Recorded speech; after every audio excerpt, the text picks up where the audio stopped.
It's the Kyle Hyman Show on Redeemer Radio.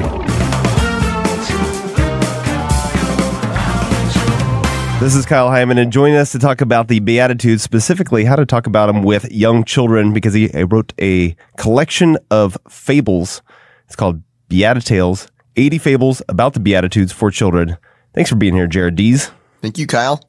So whenever we're talking about stories, do you have any stories that maybe you heard when you were a child and have always remembered, including the moral of the story? You know, that's the good question, because a lot of the famous Aesop fables, you remember the story, but maybe not so much the actual saying that went along with it, which is interesting, of course, because for whatever reason, as children, we're able to remember stories in a very, visceral way and be able to apply those to our lives. I mean, to answer your question, I guess the parables, for just growing up Catholic and Christian, sure, you have those kind of in the back of your mind, and the stories like the prodigal son really stick with you as you're growing up. Well, and I think even if we can't remember some kind of quote or something, some pithy explanation of what the moral was, I think subconsciously that sits in there and we remember something. We take away, we don't just remember a generic story and take nothing from it, right? Yeah, exactly. Absolutely. So this concept of explaining the Beatitudes using these stories, how did this come about? Yeah, I think just, I've been working in Catholic education, religious education for so many years. And I've been a parent for, more than a decade now as well. And it's really obvious as an educator and as a parent that the kids remember stories so much more than, those rules or those lessons that you tried to teach to them. Sure. That they can tell you, if you tell them a story, they will be able to tell you the story, but they may forget whatever, lesson you were trying to get across to them. So I realized that just as myself, as a parent and as an educator, that how much more effective stories were at proving a point or at trying to get, my kids or the kids that I'm teaching to understand something, especially about our faith. Now, part of those stories could have been like testimonies, witnesses, stories of the lives of the saints, stories, of course, from the Bible, stories from my own personal life. And I thought it'd be interesting to try out what it would be like to write fictional stories, kind of in the tradition of Aesop's fables and those, very ancient way of telling stories to young people, kind of the original children's fiction, if you will. I just wanted to see what would happen if you applied that to things like the Beatitudes or the Ten Commandments or some of these, not so much pithy, but these rules that we have that would hopefully expand what they mean for young people. So that, if you're trying to explain what does it mean to be meek or what does it mean to be pure in heart, you've got some stories to be able to, get a deeper understanding of what those things mean and meditate on those ideas. So did you write all these stories from scratch? Yep. Just kind of made them up as I went. And, it's one of so about a year ago or a year and a half ago, I realized I wanted to do some more children's fiction because of how much more effective that was at teaching the faith. Sure. So I wanted to try it out. And so I set a goal for myself, write 1 million words for kids. But I didn't have anything in mind of like, what was I going to write to fill those words?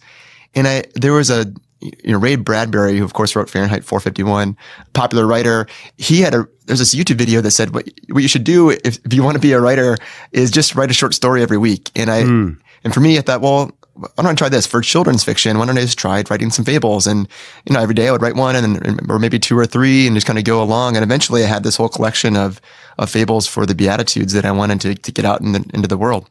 So let's back up a second and explain what the Beatitudes are. Yeah, sure. So the Beatitudes are the first set of sayings from Jesus in the Sermon on the Mount. They all begin with blessed are the poor in spirit, blessed are the meek, blessed are those who mourn.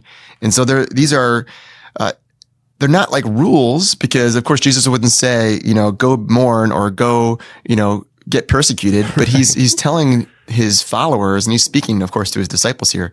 He's telling his followers that, when you are in this state, when you're poor in spirit, you are blessed. You are, able to be happy if you are living in my kingdom or according to, the love of God.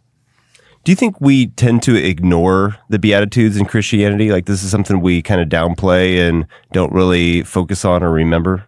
Yeah, I can certainly see that. I mean, it's easier to say, follow or don't follow the 10 Commandments, or it's easier to kind of follow those rules that we have in our Catholic faith, our Christian faith.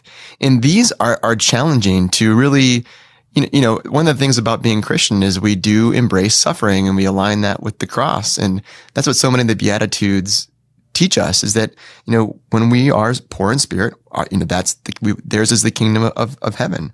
When you mourn, you will be comforted. And it's not easy to accept that when you're in the middle of it. So it maybe isn't as easy to apply, which is again why I think stories are so helpful here in meditating on what these actually mean. Jesus didn't really expand much on the Beatitudes right there, but of course, the way that he lived his life, the people that he went out to specifically to serve and to help are those who are blessed. They are the ones that are kind of living according to the Beatitudes, whether they meant to or not.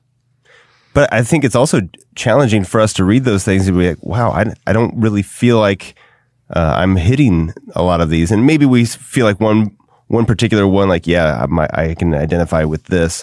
Or maybe we just say like, you know what, I've got it pretty good. I don't know that I'm going to be blessed if I'm not finding myself to be meek or persecuted or poor or any of these things.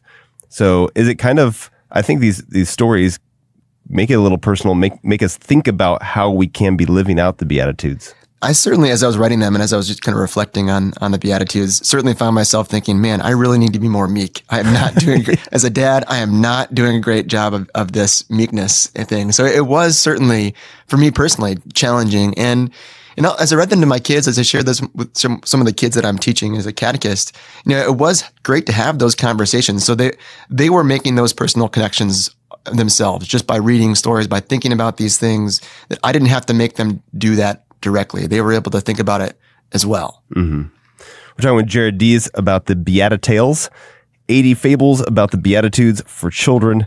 And can you maybe walk us through one of the stories and maybe do a little sample reflection? I don't know if you want to read it word for word or just summarize one of the stories.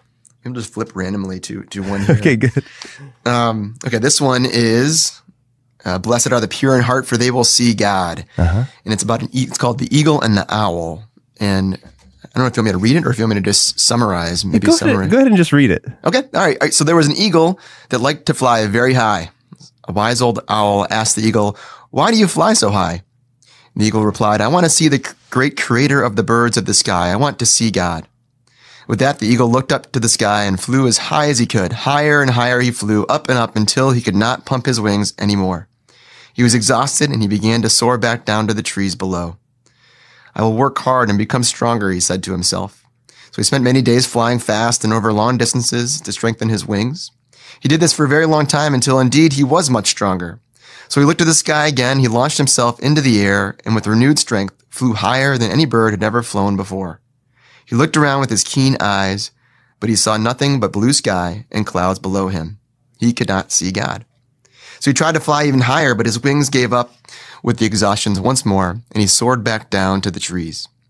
There he saw the wise old owl once more. "Eagle," said the owl, "have you seen what you hoped to see?" "No," replied the eagle. "There's nothing to see up there but blue sky and clouds." The owl paused for a moment and then asked, "Must you fly high in the sky to see God?" And the eagle stared up at the sky but did not respond. "You've been blessed with strength that took you higher than any other bird before. Who made you to be an eagle? Who made you to become so strong?" The eagle's eyes came down from the sky and looked to the owl. He realized that the owl was right, that God had been with him all along. Blessed are the pure in heart, for they will see God. Yay!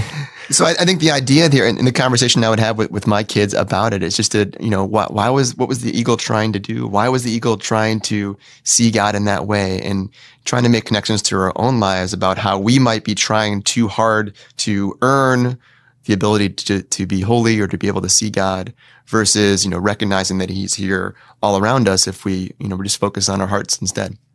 And I love it that you read it because it shows how short these are. Really easy to either, read at bedtime. Correct, or, right before a meal or something, or just an afternoon little reflection. If you're doing trying to do some additional catechesis at home, you could do this. Also like at the school or something. But do you imagine this more being a parent reading this to a child or kids reading this on their own? Is it a children's book and that kids would read it? Yeah, I think I definitely used it myself as a way to read before bedtime, or just kind of read a little quiet time with the kids in the afternoon or whatever, if there's some spare moments. And then also if you're a catechist or teacher, you could use it in class as well, because they're so short. They're a page or a page and a half. And yeah, I think the idea that I had in mind was for them to be read by a parent to kids. Older kids certainly could, before bedtime as they're reading, open it up to a random page and just start reading that story. And then, I'd hopefully have a little conversation with mom or dad before getting tucked in, if they're younger. As they get a little older, one of the things about fables in general and stories in general, even Aesop's fables, those kinds of classic stories, they're timeless. They're not really written for children. And the idea of children's fiction is kind of a newer creation for our world. He was just writing these stories or telling these stories to be able to teach lessons. And they can be certainly things that any age could be used. But my thought was they're really short. They're a page and a half, could be easily read before bed and talked about, could be easily read, have a kid read it a little bit and then talk about it with mom or dad or siblings if they wanted to. Well, and as we said, the Beatitudes are so kind of often forgotten. A good reinforcement for parents to read through and be like, oh yeah, I forgot this is something I'm supposed to be working on and thinking about and praying about. And this story is just one avenue to break that open for not just my kids, but also for myself, and hopefully helps us to grow as parents as well.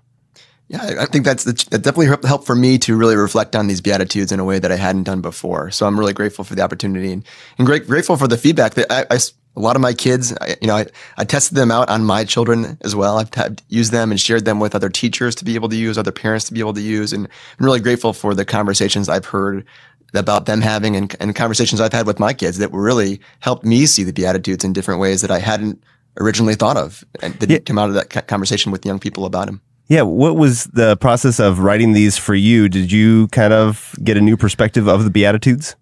Absolutely. I definitely had moments of that as I shared them with my kids that were really helpful. And it was at first I was very embarrassed to even because young kids idolize fiction authors in a lot of ways, and like to be an author is like a really when all the books I've written before, my kids were like, okay, where's the pictures, or like where's the story here?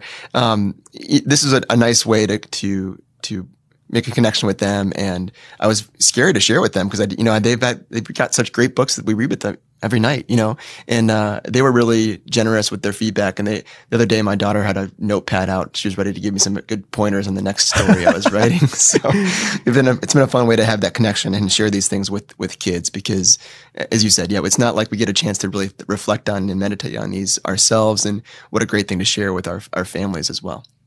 And then you've got kind of in the pipeline to do this with the 10 Commandments as well? Yep. So I've got 50 fables written for the 10 Commandments. Right now I'm testing them out on my kids some more and getting them edited and that kind of thing. So it should be a few more months before that's ready to go. And it's a kind of a follow-up to this book about the Beatitudes.